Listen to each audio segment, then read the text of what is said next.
اس کو زیادہ بڑھانا چاہیے، کیونکہ اگر ہم ہر ہفتے مہنگائی میں پیٹرولیم مصنوعات اب 5 روپے کم ہو رہی ہے، لیکن جو 200% اضافہ ہوا ہے جس سے مہنگائی میں بھی بہت زیادہ اضافہ ہوا ہے، اسی کو مد نظر رکھتے ہوئے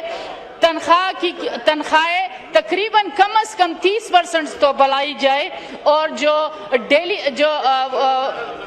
کم سے کم تنخواہ ہے اس کو تقریباً 50,000 سے 60,000 تک ہونی چاہیے، اس سے کم پہ کیونکہ ممکن ہی نہیں ہے کہ ہم اس پہ کریں، اور جو غربت کے خاتمے کے لیے ٹھوس اقدامات ہیں وہ بھی حکومت کو کرنی چاہیے، تو یہ ایک بہتر ہوگا۔ اس میں جو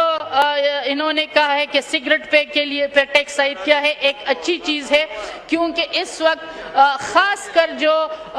تعلیمی اداروں میں جو یہ سگریٹ ہے یا جو دوسرے نشے ہے اس کی بڑی اس میں وہ ہو رہی ہے، بڑھ رہی ہے، تو اس کے لیے یہ اچھا ہے کہ سگریٹ کے ٹیکس پہ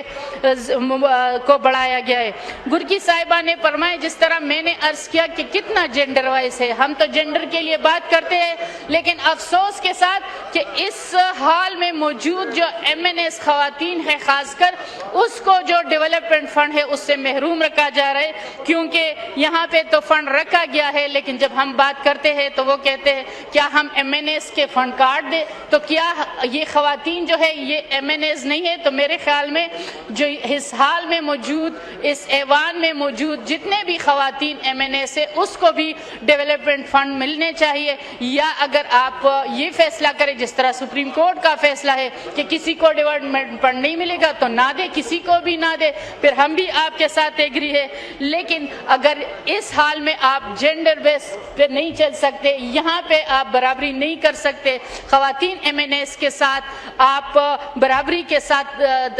جو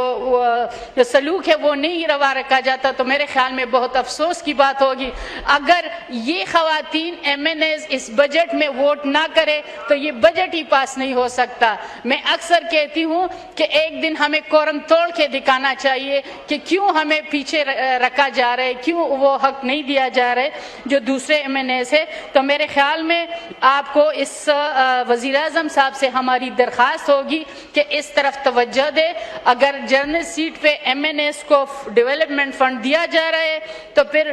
جو ریزرو سیٹس کے خواتین ہیں، کیونکہ اگر ہمیں کوئی اس پہ وہ نہیں، ہمیں خوشی ہے کہ جو ہمارے اقلیت کے ممبران ہیں جو ملک کے 2% آبادی کا حصہ ہے ان کو تو فنڈز مل رہے، لیکن خواتین جو 52% اس ملک کا حصہ ہے ان کے MNS کو یا جو ان کے جو ممبران سے ان کو فنڈز نہیں دیا جا رہے، اور یہ کہا جا رہا ہے کہ آپ ریزرو سیٹ پہ ہو یا کوئی بھی ہو، وہ کہہ رہے کہ ہم خواتین کو، جبکہ اس کے برعکس جو اقلیت ہے ان کو فنڈز فراہم کی گئی ہے ان سب کو۔ تو میرے خیال میں اس طرف ہماری وزیر اعظم صاحب سے ریکویسٹ ہوگی کہ اس کو وہ کرے، اس پہ نظر ثانی کرے اور خواتین کو بھی اپنے وہ دے۔ دوسری جو اہم چیز ہے وہ جو میں عرض کر رہی تھی کہ جو صوبوں کا حصہ ہے، کیونکہ ہمارے جو خیبر پختونخوا سے اس وقت ہم صوبے تو اس طرف دیکھتے ہیں کہ مرکز سے ہمیں کتنا حصہ ملے گا تاکہ اس لحاظ سے ہم پھر اپنا بجٹ بنا سکے۔ تو ایک طرف اگر NFC نہیں مل رہا، دوسری طرف اس وقت ڈیمانڈ بھی کیا جا رہا ہے کہ صوبے اپنے حصے کا ہمیں کچھ فنڈ دے، تو میرے خیال میں اس کی طرف دیکھنی چاہیے کہ پھر صوبوں میں جو ترقیاتی اسکیمیں ہیں وہ آگے کیسی جائے گی۔ اگر میں خیبر پختونخوا کی بات کروں تو آلریڈی ادھر ترقیاتی کوئی اہم منصوبے ہمیں نظر نہیں آتے، ہمارے لوگ ویسے بھی غربت کے لکیر کے نیچے ہے، ویسے بھی بے روزگاری بڑھ رہی ہے، کوئی بڑی اسکیم اس وقت خیبر پختونخوا میں نہیں ہے، جبکہ اس بجٹ کو اگر ہم نے دیکھے تو سب سے زیادہ فنڈ سندھ کو ملا ہے، اس کے بعد پنجاب کو ملا ہے، اور خیبر پختونخوا میں سب سے کم فنڈ اس کو فراہم کیا گیا ہے۔ تو میری ریکویسٹ ہوگی کہ خیبر پختونخوا کے حالات کو دیکھ کے ان کو زیادہ زیادہ سے زیادہ فنڈز اور ان کی زیادہ سے زیادہ اسکیمیں اس بجٹ میں ہونی چاہیے، جو افسوس کے ساتھ نہیں ہے۔ اسی طرح اگر ہم زم اضلاع کی بھی دیکھیں تو کوئی بڑے منصوبے زم اضلاع کے لیے بھی نہیں ہے، صرف ان کے لیے وہی 95 سنا تو ہم نے 67% تھا، لیکن شاید کچھ چیزیں تنخواہ وغیرہ ملا کے یہ اس میں بجٹ میں جو ریفلیکٹ ہوا ہے وہ 95% ہے، جبکہ وعدہ ہم جس طرح میں نے عرض کیا 100 ارب روپے کا ہوا ہے، تو کم از کم یہ 100 ارب روپے تو پورے اس کے لیے زم اضلاع کے لیے دیے جائے، تو پھر جو ادھر کی جو صورتحال ہے، جو لا اینڈ آرڈر کی صورتحال ہے، جو ان ایمپلائمنٹ کی صورتحال ہے، اس پہ قابو پایا جا سکے۔ تو جناب اسپیکر صاحب یہ چند چیزیں تھی جو میں آپ کے اس میں وہ لانا چاہ رہی تھی۔ آپ کا بہت بہت شکریہ جی، تھینک یو۔ شکریہ۔